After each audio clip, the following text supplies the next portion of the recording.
दोस्तों सीटेट की जो अगली परीक्षा है ये सितंबर के महीने में होगी और इसके लिए आवेदन की प्रक्रिया स्टार्ट कर दी गई है, जैसा कि आप ऑफिशियल वेबसाइट पर आकर देख सकते हैं। मैं आपको कुछ इम्पॉर्टेंट डेट बता देता हूं। देखो, जो परीक्षा होगी ये 6 सितंबर 2026 दिन रविवार को आयोजित की जाएगी। तो डेट आपकी बिल्कुल क्लियर हो चुकी है, 6 सितंबर 2026 को। आवेदन की प्रक्रिया आपकी स्टार्ट हो चुकी है और 11 मई से आप आवेदन कर सकते हैं। लास्ट डेट इसकी 10 जून है, तो 11 मई से 10 जून के बीच में आप आवेदन कर सकते हैं। ये बात आप लोग ध्यान रखिएगा। उम्मीदवार द्वारा अपलोड किए गए विवरण में यदि कोई त्रुटि होगी तो ऑनलाइन सुधार करने की जो सुविधा है ये 15 जून से लेकर 18 जून के बीच में आप कर पाएंगे। और प्रवेश पत्र आपको परीक्षा दिवस से 2 दिन पहले मिलेंगे। परीक्षा तिथि ये पहले से ही क्लियर है कि 6 सितंबर 2026 को परीक्षा करवाई जाएगी। रिजल्ट इसका अक्टूबर 2026 के अंत तक आएगा। तो यहाँ पर ये नोटिस जारी कर दी गई है, साथ ही साथ जो डिटेल में आपका यहाँ पर इन्फॉर्मेशन बुलेटिन है ये भी जारी कर दिया गया है। तो अगर आप इस परीक्षा में शामिल होना चाहते हैं तो अब आप आवेदन कर सकते हैं। सारी जानकारी यहाँ पर उपलब्ध करवा दी गई है। और दोस्तों इसी के साथ आपको बताना चाहेंगे कि अगर आप यूजीसी नेट परीक्षा में शामिल होना चाहते हैं तो अभी भी आप आवेदन कर सकते हैं। रजिस्ट्रेशन विंडो अभी भी ओपन है और आप 20 तारीख तक यानी कि 20 मई तक इसमें आवेदन कर सकते हैं। ध्यान दीजिएगा, आवेदन 29 अप्रैल से स्टार्ट हुए हैं और 20 मई तक चलेंगे, यानी कि धीरे धीरे जो आवेदन की लास्ट डेट है ये निकट आ रही है। तो अगर आपने अभी तक आवेदन नहीं किया है और आवेदन करना है आपको तो आप यहाँ पर आवेदन कर सकते हैं। 20 मई के बाद आप आवेदन नहीं कर पाएंगे। जनरल और अनरिजर्व की जो फीस है वो 1150 रुपये है। जनरल में EWS OBC का नॉन क्रीमी लेयर की जो फीस है ये मात्र 600 रुपये है। बाकी जो SC ST PWD या फिर PWBD हैं, थर्ड जेंडर हैं, इनको केवल 325 रुपये ही फीस जमा करनी है। ठीक है। और डेट ऑफ एग्जामिनेशन दोस्तों एक डिक्लेयर हो चुका है, 22 जून से लेकर 30 जून के बीच में ये परीक्षा आयोजित की जाएगी। और कुल मिला के 180 मिनट यानी कि 3 घंटे का पेपर होगा। No break between paper 1 and paper 2। तो अगर आपने अभी तक इस पर आवेदन नहीं किया है तो मुझे लगा कि इसके बारे में एक आपको रिमाइंडर देना चाहिए। सो मैं यहाँ पर आपके लिए रिमाइंडर लेकर आ गया हूँ। ठीक है, आगे बढ़ते दोस्तों, चलते हैं अगली खबर पे। तो कुछ और भी ज़रूरी खबरें हैं, जैसे कि अगर आप LT ग्रेड परीक्षा में शामिल हो रहे हैं और आपने प्री की परीक्षा दी है, अब आप मेंस देने जा रहे हैं, तो ध्यान दीजिएगा कि कोर्ट के आदेश पर विज्ञापन में थोड़ा सा बदलाव किया गया है। हालांकि इससे आपको कोई फ़र्क तो नहीं पड़ेगा, लेकिन नियमावली में बदलाव हो चुका है।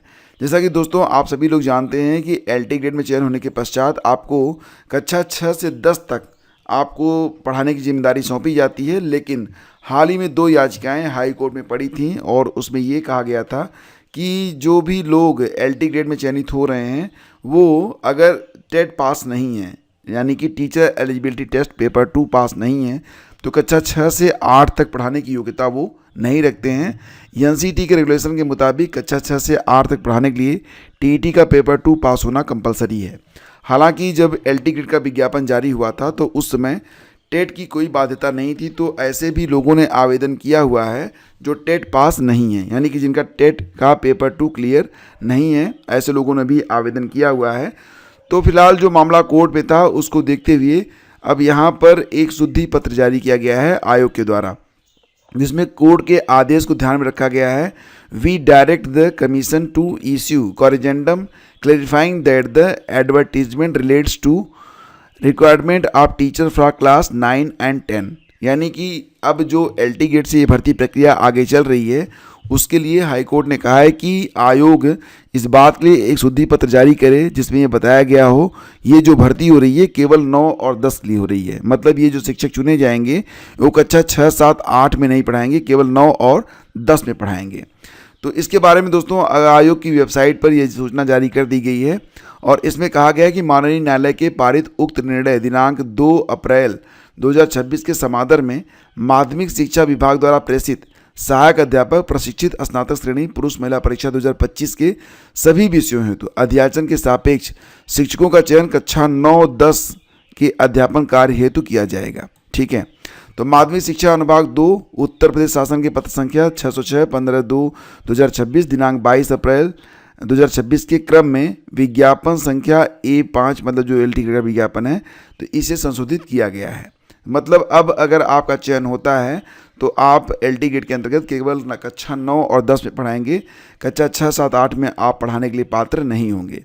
ये जो आदेश की कॉपी है ये आपके सामने है, अगर आप कहेंगे तो मैं इसको हिंदी में ट्रांसलेट करके आपके सामने प्रस्तुत कर दूंगा। तो दोस्तों आगे बढ़ते हैं, चलते हैं अगली खबर पे। टीजीटी भर्ती का विज्ञापन संशोधित, कक्षा 9 और 10 के लिए होगा चयन।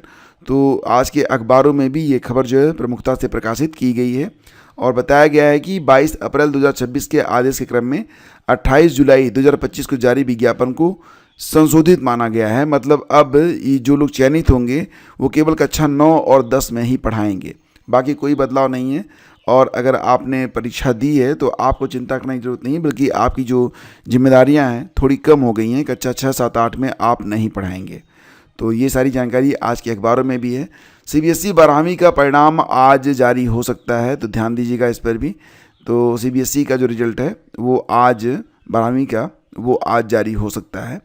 और ज़्यादा डांट से बच्चे हो रहे बीमार, अगर आपके घर में भी कोई बच्चा है तो उस पर ज़्यादा चिल्लाएं नहीं। डांटने से बच्चा डर और तनाव में रहना शुरू कर देता है, उसका आत्मविश्वास कम हो जाता है।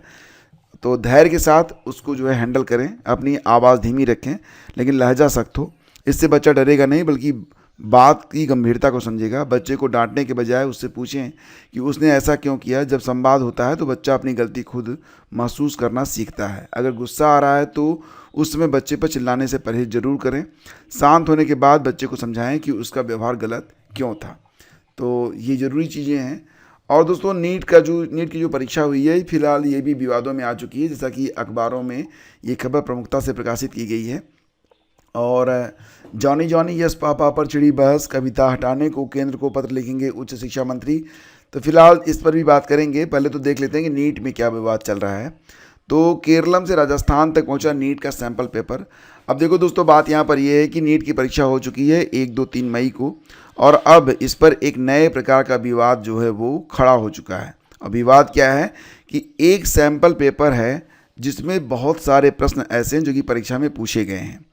तो मेडिकल स्नातक दाखिले की नीट यूजी 2026 की परीक्षा का विवाद बढ़ सकता है। परीक्षा के कुल 180 प्रश्नों में से 150 से अधिक प्रश्न एक सैंपल पेपर से हूबहू मेल खाते हैं। प्रश्नपत्र सैंपल के रूप में केरलम से 5 लाख रुपए में राजस्थान के सीकर पहुंचा। यहां एक काउंसलर ने आगे छात्रों को 30-30 हज़ार रुपये में बेचा। यही नहीं, यूट्यूब पर नीट एक्सपर्ट ने महत्वपूर्ण प्रश्न कहकर इसका ऑनलाइन सेशन तक चला दिया। 1 मई से नीट यूजी की परीक्षा के दिन यानी कि 3 मई दोपहर तक यह खेल चलता रहा, लेकिन एनटीए नेशनल टेस्टिंग एजेंसी इसका संज्ञान नहीं ले पाई। और अंततः जो अब बात चल रही है वो काफ़ी जो है आप देख रहे हैं कि अभी तक की जानकारी के मुताबिक केरलम से 1 मई को सुंदरम नामक व्यक्ति ने सीकर तक काउंसलर को सैंपल वाला पेपर पहुंचाया था। सीकर में एक छात्र सुंदरम को जानता था, यही कड़ी भेजने का माध्यम बनी। सीकर से यह सैंपल प्रश्नपत्र आगे छात्रों को 30-30 हज़ार रुपये में बांटा गया। अब कितने छात्रों ने कहां पर आगे भेजा, किस माध्यम से आगे गया, इसकी फ़िलहाल कोई जानकारी नहीं है। एजेंसियां जांच कर रही हैं। 3 स्तरीय सुरक्षा घेरे में 3 मई को नीट यूजी की परीक्षा आयोजित हुई थी, जिसमें 22,80,000 उम्मीदवार शामिल हुए थे। खबर यहाँ पर ये निकल रही है कि धांधली के आरोपों की निष्पक्ष जाँच करवाएगा एनटीए। एजेंसी ने कहा है कि राजस्थान एसओजी द्वारा की जा रही जांच में पूरा सहयोग किया जा रहा है। एनटीए ने 3 मई को नीट का आयोजन किया था। रविवार को एक्स पोस्ट में एनटीए ने कहा कि प्रश्नपत्रों को जीपीएस ट्रैकिंग लगे वाहनों में ले जाया गया था। परीक्षा केंद्रों की निगरानी केंद्रीय नियंत्रण कक्ष से एआई सहित सीसीटीवी कैमरों के जरिए की जा रही थी। तो गेस्ट पेपर से ये मामला चर्चा में आया है। पूरा मामला ये है, यह मामला तब सुर्खियों में आया जब खबर फैली कि एक गेस्ट पेपर के कई सवाल पेपर में पूछे गए। राजस्थान के एसओजी के अतिरिक्त महानिदेशक विशाल बंसल ने कहा कि गेस्ट पेपर के 410 प्रश्नों में से 120 प्रश्न रसायन विज्ञान में पूछे गए। यह गेस्ट पेपर केरल से सीकर में एक कोचिंग छात्र के पास पहुंचा और वहां से अन्य छात्रों तक। तो फिलहाल अब ये जो मामला है आज के अखबारों में है, यानी कि काफ़ी विवादित हो चुका है। देखना होगा कि अब इस पर आगे क्या होता है। और दोस्तों आपने भी ये 2 कविताएं जरूर पढ़ी होंगी, Johnny Johnny yes papa, rain rain go away. तो अब इस पर एक नई बहस छिड़ रही है। उच्च शिक्षा मंत्री योगेंद्र उपाध्याय ने कानपुर और लखनऊ के कुछ शिक्षण संस्थानों में आयोजित कार्यक्रमों के दौरान इन अंग्रेजी कविताओं पर अपनी राय रखी। इसके बाद शिक्षा जगत, अभिभावकों और सामाजिक संगठनों के बीच इस मुद्दे को लेकर चर्चा शुरू हो गई है।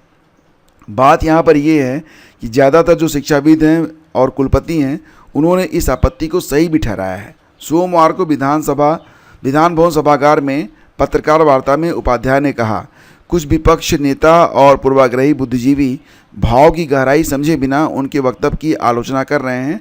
ऐसी कविताएं बच्चों में अच्छे संस्कारों के बजाय गलत आदतों और कुसंस्कारों को बढ़ावा देती हैं। जैसे कि जॉनी जॉनी यस पापा कविता का उदाहरण देते हुए उन्होंने कहा कि टेलिंग ए लाई नो पापा जैसी पंक्तियां बच्चों के मन में झूठ बोलने का कुसंस्कार पैदा करती हैं। ओपन योर माउथ हा हा हा जैसी पंक्तियों में पिता या बड़ों का उपहास झलकता है। रेन रेन गो अवे कविता में वर्षा को केवल इसलिए चले जाने के लिए कहा जा रहा है ताकि बच्चा खेल सके। तो यह निजी स्वार्थ को बढ़ावा देने वाला भाव है। मंत्री ने कहा कि उनकी जानकारी में अंग्रेजी की कविता सिलेबस में नहीं है, फिर भी कुछ लोग पढ़ाते हैं।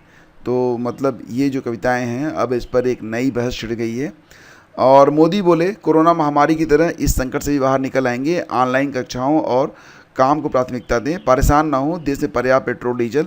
तो देखो यहाँ पर मैं प्रधानमंत्री को ना, बहुत सारे लोग हो सकता है मेरे इस वक्तव्य से सहमत ना हो, लेकिन प्रधानमंत्री ने यहाँ पर कोई बात बहुत गलत नहीं कह दी है। मैं तो खुद चाहता हूँ कि देश में ज़्यादातर लोग, मैं देखता हूँ गाँव में कि 100-150 मीटर की दूरी भी लोग बाइक से तय करते हैं। मतलब अगर घर में हल्दी नहीं है, उनको 150 मीटर जाना है, 200 मीटर जाना है, तो वो साइकिल या पैदल नहीं जाते हैं, बाइक से जाते हैं। इवन यहाँ तक भी कि अगर वो दिन में 5 चक्कर मार्केट का लगाते हैं 150 मीटर, तो 5 चक्कर वो किससे जाते हैं? बाइक से जाते हैं। पेट्रोल से क्या होता है कि प्रदूषण तो फैलता ही है, आपकी जेब पर भी ये भारी पड़ता है। क्या ये बेहतर नहीं होगा कि छोटी छोटी जो दूरियाँ हैं उसे आप पैदल या साइकिल से तय करें? आपका हेल्थ भी अच्छा रहेगा। और रही बात दोस्तों सोने के बारे में, तो मुझे लगता है पीएम सही हैं। सोना एक ऐसी चीज़ है जिसे लोग ज़्यादातर बस केवल रखने के लिए ख़रीदते हैं, और इतना ख़रीदते हैं कि उसमें खुद बर्बाद हो जाते हैं। तो बेहतर होगा कि इससे बेहतर कोई एक बॉन्ड ले लो, एफडी करवा दो, वो पैसा आपका बढ़ता रहेगा। खैर, इसको लेकर एक नई बहस चल रही है, और बाकी चीज़ें आपके विवेक पर निर्भर करती हैं कि जो बात पीएम ने कही उससे कहाँ तक सहमत हैं। अब यहाँ पर एकदम से बंद करने की बात नहीं चल रही है, मतलब बात ये चल रही है कि जो अनावश्यक फिजूल खर्ची है उसको रोकें, तो इससे तो आपको भी फ़ायदा ही होना है ना। तो यही बात है। बाकी कुछ लोग हो सकता है ये कहें कि मैं मोदी भक्त हूँ और इसलिए मैं इस बात का समर्थन कर रहा हूँ। ऐसा कुछ नहीं है। पर्यावरण को भी देखना चाहिए। जितना अधिक आप डीजल पेट्रोल फूकेंगे उतना ही पर्यावरण को नुकसान होगा। तो जहाँ पर ज़रूरी है वो काम करिए, जहाँ पर ज़रूरी नहीं है वहाँ पर क्यों अनावश्यक। और हाँ दोस्तों, अगर आप LT ग्रेड मुख्य परीक्षा में शामिल होने वाले हैं तो आप सभी लोग प्लीज़ एक बार जाकर अच्छे से चेक कर लें वेबसाइट को, ठीक है। वेबसाइट पर कुछ बहुत ही ज़रूरी जानकारियाँ आपके साथ शेयर की गई हैं कल, जैसे कि जो भी परीक्षाएं हो रही हैं उनके बारे में कुछ इंपॉर्टेंट नोटिफिकेशन जारी किए गए हैं, कुछ रद्दीकरण हुए हैं फार्मों के, उसके बारे में भी। तो सारी जानकारी मैं यहाँ पर कुछ आपको मैं दे देता हूँ। जैसे कि आप यहाँ पर देखेंगे तो अंग्रेजी विषय के सापेक्ष जितने भी लोगों ने आवेदन किया था उसमें कुछ फार्म जो हैं वो निरस्त किए गए हैं। तो यहाँ पर रद्दीकरण का कारण बताया गया है, और इनसे ये कहा गया है कि अगर आप प्रत्यावेदन देना चाहते हैं तो आप 14 मई तक प्रत्यावेदन दे सकते हैं। इसके बाद दोस्तों जो अगली खबर है आप यहाँ पर देख लीजिए कि 11 मई को जानकारी प्राप्त, ये गृह विज्ञान विषय के बारे में नोटिस दी गई है, और इसमें कहा गया कि विचारोपरांत 2 अभ्यर्थियों के अपील स्वीकार योग्य पाई गई है, जिनका अनुक्रमांक इस प्रकार से है, और इनको जो औपबंधिक प्रवेश दिया गया है। यानी कि जो गृह विज्ञान विषय के सापेक्ष रिजेक्शन लिस्ट आई थी उसके बारे में बात हो रही है। तो जो भी अगर आपने आवेदन किया हुआ है तो आप एक बार चेक ज़रूर करें। यहाँ पर आप देख सकते हैं कि गृह विज्ञान विषय की परीक्षा के बारे में, इसके बाद गणित विषय की परीक्षा जो कि 17 मई को होने वाली है, तो इसके बारे में भी कहा जा रहा है। इसके कुछ ज़रूरी जानकारियाँ यहाँ पर दी जा रही हैं कि क्या क्या लेकर आपको जाना है, और इसके बाद और भी चीज़ें हैं। तो आप इसको एक बार चेक कर लीजिएगा। अगर आपकी परीक्षा है, अगर आपने LT ग्रेड मुख्य परीक्षा का फॉर्म भरा है तो ज़रूरी है कि आप वेबसाइट को एक बार चेक गंभीरता से ज़रूर कर लें। और APS सहायक अभियोजन अधिकारी मुख्य परीक्षा के लिए डेट शीट जारी कर दी गई है। 28, 29 और 30 जून को ये परीक्षा करवाई जाएगी।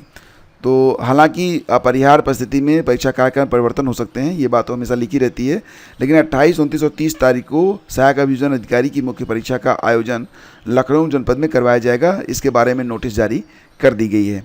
बाकी वेबसाइट आप लोग देख लीजिएगा। और UPSSC की ऑफिशियल वेबसाइट पर सहायक सांख्यिकी अधिकारी, सहायक शोध अधिकारी के 929 पदों पर चयन के लिए आयोग द्वारा विज्ञापन संख्या 5 परीक्षा 2026 सहायक सांख्यिकी अधिकारी, सहायक शोध अधिकारी मुख्य परीक्षा कुल 929 पद हैं। इस पर जो है अभी आवेदन की प्रक्रिया चल रही है।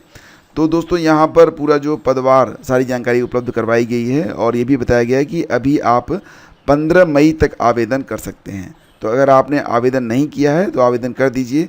और कौन कौन से लोग आवेदन कर पाएंगे तो उसके बारे में भी बताया गया है कि सबसे पहले तो ये है कि आपके पास एक भारत विधि द्वारा स्थापित किसी विश्वविद्यालय से गणित या गणितीय सांख्यिकी या वाणिज्य या अर्थशास्त्र या सांख्यिकी में स्नातकोत्तर उपाधि होनी चाहिए। ठीक है।